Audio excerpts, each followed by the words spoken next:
Silk with Nano Complex, Tide Doble, EQ Dry, at Tuceran.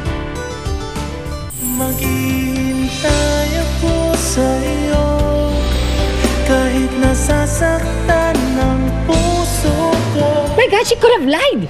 She could have at least pretended that she at least likes him a little bit. Alam niyo, hindi ko rin naman in-expect na mangyayari yan kasi pag nagkukwento naman si Angelo sa akin, parang nagkakamabutihan naman sila ni Jessica. Wala akong nakikitang ibang tao na magpapasaya sa akin. Hindi. Ikaw lang. Right now, you've made me the happiest guy. Hindi po si Angelo ang tipo kong lalaki. Hindi ko po siya magugustuhan. Ano pa ba yung hindi mo nagugustuhan kay Angelo? Hindi po kasi ako tumitingin sa kasikatan o sa panlabas na anyo. Naisaan siya ng isang babae, isang magandang babae. Sila yung Jessica Madrid. Simula ngayon, siya na idol ko. Idol talaga, ha? Oo. Jessica Madrid, Tita Victoria, how dare you sit here and act so unaffected after what you just did? I'm sorry po. Wala po akong ginagawa. Memory gap, Iha. Baka nakakalimutan mo. You just embarrassed my son publicly sa press con kanina. At sino ka para gawin yun sa anak ko, ha? You told the whole world na wala kang gusto sa kanya. You made my son look like a damn idiot. And now, you sit here retouching your face with your pathetic makeup as if you didn't hurt anybody. Ang kapal din naman pala ng mukha mo talaga, no? Ha?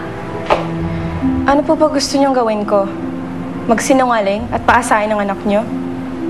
Tita, nagsabi lang po ako ng totoo. At kung di po kinaya ni Angela yon, problema niya po yon. Excuse me. Excuse me. Hindi pa tayo tapos. You go and apologize to my son. Ma! Huwag mo namang awayin si Jessica. Can I have a word with her? Alone.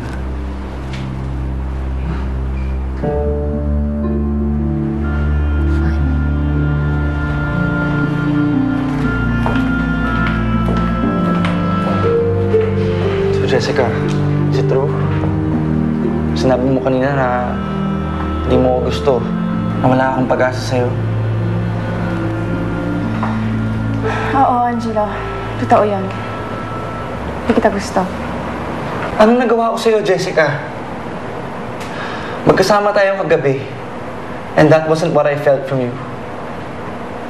And you specifically told me na bibigyan kita ng time dahil wala kang ibang lalaki magugustuhan kundi ako.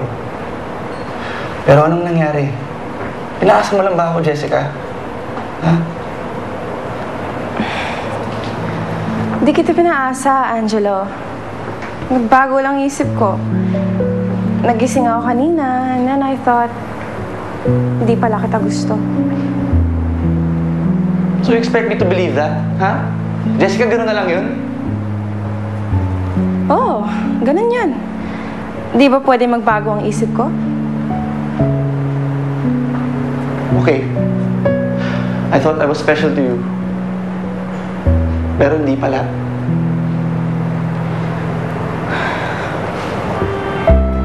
I'm sorry, Angelo. Pero yun talagang nararamdaman ko. Hindi na kita gusto.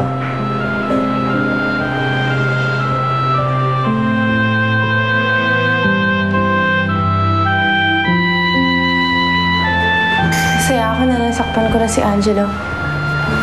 Pinaasa ko siya at umasa naman siya.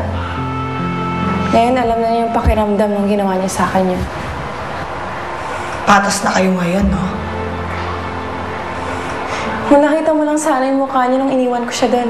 Kung gaano siya kalungkot. Parehas na kami.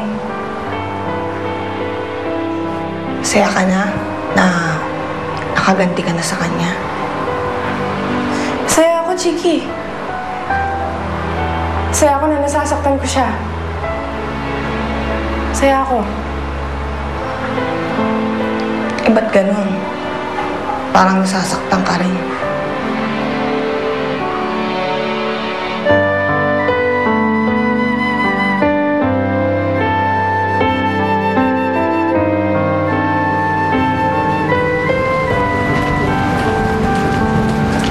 sinabi sa'yo ng Jessica yun, Iho? Nothing, Ma. It's not important what she said. Are you sure you're okay? Baka gusto mong samahan muna kita sa kondo mo. I'll be fine. Sa ngayon, gusto ko lang pong mapag-isa. Sige po. Okay, but if you need anything, call me right away, Angelo.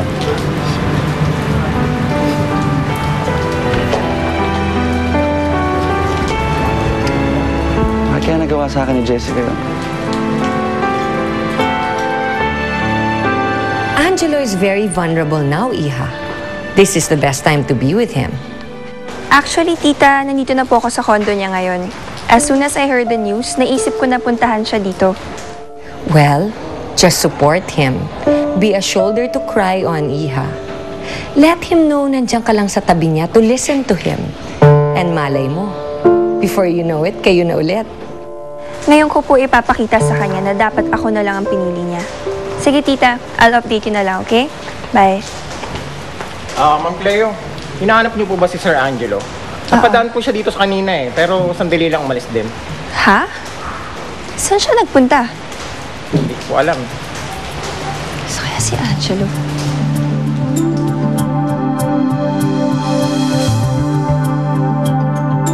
Si Manny Todo